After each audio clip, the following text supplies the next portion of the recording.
Hello guys, मैं हूं Aryan. Fix deposit यानी एफडी करने के लिए स्टेट बैंक ऑफ इंडिया यानी एसबीआई एक बेहतर ऑप्शन माना जाता है, क्योंकि state bank of India India का नंबर 1 पब्लिक सेक्टर बैंक है, तो काफी सिक्योर एंड सेफ है।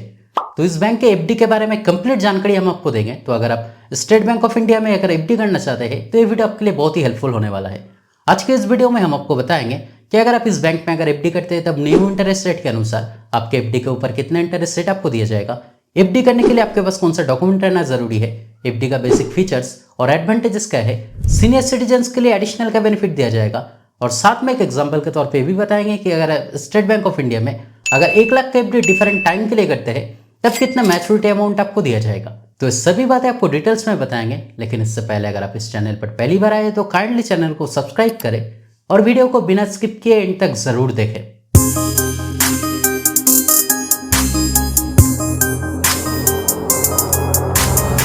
तो जैसे कि मैं एक वीडियो में कहता हूं कि अगर आप किसी भी बैंक में अगर एफडी यानी फिक्स डिपॉजिट करते हैं तब पहले उस एफडी का बेसिक फीचर्स और एडवांटेजेस के बारे में आपको जानकारी रखना जरूरी होता है, ताकि इन फ्यूचर आपके लिए कोई भी दिक्कत ना आए। तो चलिए पहले जान लेते हैं स्टेट बैंक ऑफ इंडिया के एफडी के बेसिक फीचर्स और एडवांटेजेस के बारे में। तो अगर एज लिमिट की बात की जाए तब यहाँ पे कोई भी एज लिमिट नहीं दिया गया है, यानी अगर आप जनरल सिटीजन है यानी अगर आपको उम्र अगर 18 साल से ज्यादा है तब भी आप एफडी कर पाएंगे, और अगर आप माइनर है यानी अगर आपको उम्र अगर 18 साल से कम है तब भी अगर आप चाहे तो अपने पेरेंट्स के बिहाफ में एफडी कर सकते हैं। अगर एफडी टेन्योरिटी की बात की जाए यानी कितने दिन के लिए आप एफडी कर सकते हैं, तो मिनिमम 7 दिन से मैक्सिमम 10 साल के बीच में किसी भी टाइम के लिए आप एफडी कर सकते हैं। अगर मिनिमम एफडी अमाउंट की बात की जाए तो मिनिमम केवल 1000 रुपया से आप एफडी कर सकते हैं, और मैक्सिमम लिमिट यहाँ पे नहीं दिया गया है। मैक्सिमम जितने भी अमाउंट आप चाहे आप एफडी कर सकते हैं।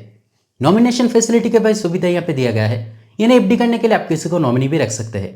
प्री मैच्योर विड्रॉल का भी सुविधा दिया गया है, यानी एफडी करने के बाद किसी भी टाइम पे अगर आपको पैसे की जरूरत होता है तो अगर आप चाहे तो आपके एफडी का अमाउंट मैच्योर होने से पहले ही आप बैंक से उठा पाओगे। लेकिन आपको यहाँ पे ध्यान रखना है कि किसी कारण अगर आप अपना एफडी अगर प्री मैच्योर विड्रॉल करते हैं तो मैक्सिमम 1% तक पेनल्टी चार्जेस लगेगा। अगर इंटरेस्ट पे आउट की बात की जाए यानी आपके एफडी के ऊपर जितने भी इंटरेस्ट बनेगा, अगर आप चाहे तो वो इंटरेस्ट मंथली बेसिस पे ले सकते हैं, यानी अगर आप चाहे तो हर महीने में ले सकते हैं। अगर आप चाहे तो वो इंटरेस्ट क्वार्टरली बेसिस पे यानी 3 महीना अंतर ले सकते हैं, हाफ ईयरली बेसिस पे यानी 6 महीना अंतर साल में 2 बार भी ले सकते हैं, या फिर अगर आप चाहे तो वो इंटरेस्ट एफडी मैच्योर होने के बाद भी ले सकते हैं। अगर टीडीएस चार्जेस की बात की जाए तो अगर आप जनरल सिटीजन है यानी अगर आपको उम्र अगर 60 साल से कम है और 30 साल के अंदर यानी 1 साल के अंदर आपके एफडी के ऊपर टोटल इंटरेस्ट अमाउंट अगर 50,000 से ज्यादा होता है, यानी 1 साल के अंदर आपका टोटल जो इंटरेस्ट बनेगा अपने एफडी के ऊपर वो अगर 50,000 से ज्यादा होता है, यानी इंटरेस्ट अमाउंट अगर 50,000 से ज्यादा होता है तब 10% टीडीएस काट जाएगा।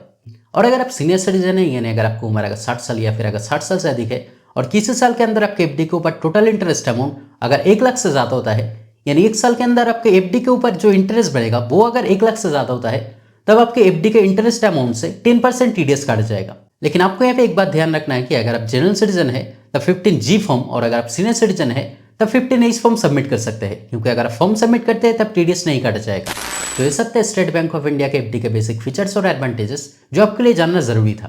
अगर डॉक्यूमेंट्स की बात की जाए तो आपको यहाँ पे पहले ही जानकारी रखना है कि स्टेट बैंक ऑफ इंडिया में एफडी करने के लिए आपको इस बैंक का अकाउंट रहना जरूरी है, यानी पहले आपको इस बैंक में अकाउंट ओपन करना होगा, तभी अगर आप चाहे तो इस बैंक में एफडी कर सकते हैं। और एफडी करने के लिए अगर आप चाहे तो ऑनलाइन में भी एफडी कर सकते हैं, यानी अगर आप चाहे तो इस बैंक के ऑफिशियल ऐप से भी एफडी कर सकते हैं, या फिर अगर आप चाहे तो इस बैंक में विजिट करके ऑफलाइन भी एफडी कर सकते हैं। और एड्रेस और आइडेंटिटी प्रूफ के तौर पे आपके पास voter ID, driving licence, passport, Aadhaar card यानी इनमें से कोई एक डॉक्यूमेंट रहना जरूरी है। और अगर आप 50,000 से ज्यादा अमाउंट का अगर एफडी करना चाहते हैं तो आपको यहाँ पे ध्यान रखना है कि आपके पास पैन कार्ड रहना भी मैंडेटरी है। और अगर आप 50,000 से कम अमाउंट का अगर एफडी करना चाहते हैं तो पैन कार्ड रहना मैंडेटरी नहीं है। तो चलिए अब जान लेते हैं कि अगर आप स्टेट बैंक ऑफ इंडिया में अगर एफडी करना चाहते हैं तो लेटेस्ट जो इंटरेस्ट रेट है यानी न्यू इंटरेस्ट रेट के अनुसार आपके एफडी के ऊपर कितने इंटरेस्ट रेट आपको दिया जाएगा। लेकिन इंटरेस्ट रेट बताने से पहले एक बात मैं आपको पहले ही बता दूं कि अगर आप सीनियर सिटीजन है यानी अगर आपको उम्र अगर 60 साल या फिर अगर 60 साल से अधिक है और अगर आप इस बैंक में अगर 7 दिन से 5 साल के कम के टाइम के बीच में किसी भी टाइम के लिए अगर एफडी करना चाहते हैं तब आपका जो इंटरेस्ट रेट रहेगा वो नॉर्मल इंटरेस्ट रेट से 0.50% आपको एडिशनल इंटरेस्ट दिया जाएगा। और अगर आप सीनियर सिटीजन है और अगर आप 5 साल से 10 साल के टाइम के बीच में किसी भी टाइम के लिए अगर एफडी करना चाहते हैं तब आपका जो इंटरेस्ट रेट रहेगा वो नॉर्मल इंटरेस्ट रेट से 1% आपको एडिशनल इंटरेस्ट दिया जाएगा। तो सीनियर सिटीजन के लिए बहुत ही अच्छा बेनिफिट यहाँ पे दिया गया है। जैसे कि आप यहाँ पे देख सकते हैं कि अगर स्टार्टिंग इंटरेस्ट रेट की अगर बात की जाए तो अगर आप 7 दिन से 45 दिन के बीच में अगर किसी भी टाइम के लिए अगर एफडी करते हैं तब जनरल सिटीजन के लिए इंटरेस्ट रेट रहेगा 3.05% और सीनियर सिटीजन के लिए इंटरेस्ट रेट रहेगा 3.55%।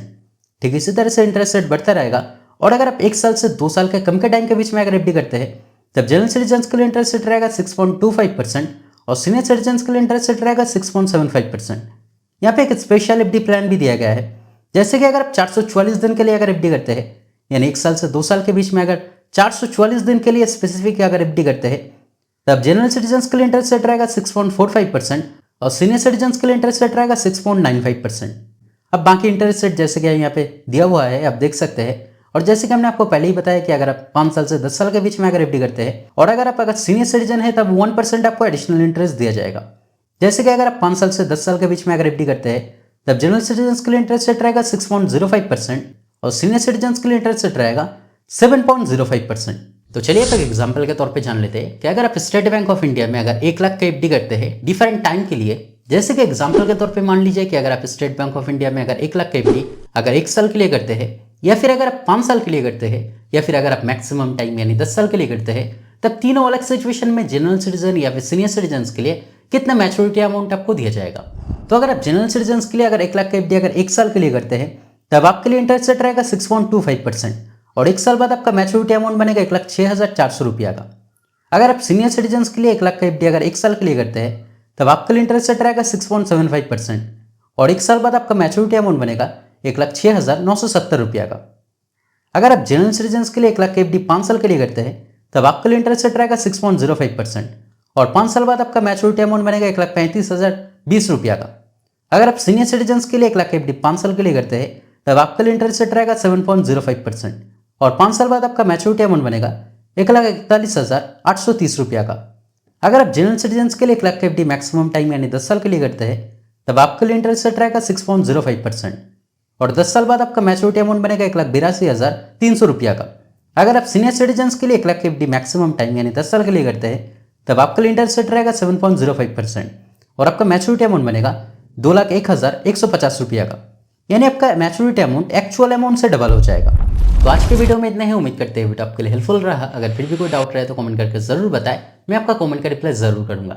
और अगर आप जानना चाहते हैं कि अगर आप कितने अमाउंट का एफडी कितना दिन के लिए करने पर कितना मैच्योरिटी अमाउंट आपको मिलेगा, तो सिंपली आप कमेंट में बता सकते हैं कि कितना दिन के लिए आप एफडी करना चाहते हैं और कितने अमाउंट का आप एफडी करना चाहते हैं। मैं आपको रिप्लाई में बताऊंगा कि कितना मैच्योरिटी अमाउंट आपको मिलेगा। और अगर वीडियो पसंद आए तो लाइक और शेयर करें और इस तरह के वीडियो देखने के लिए काइंडली चैनल को सब्सक्राइब करें। Thank you.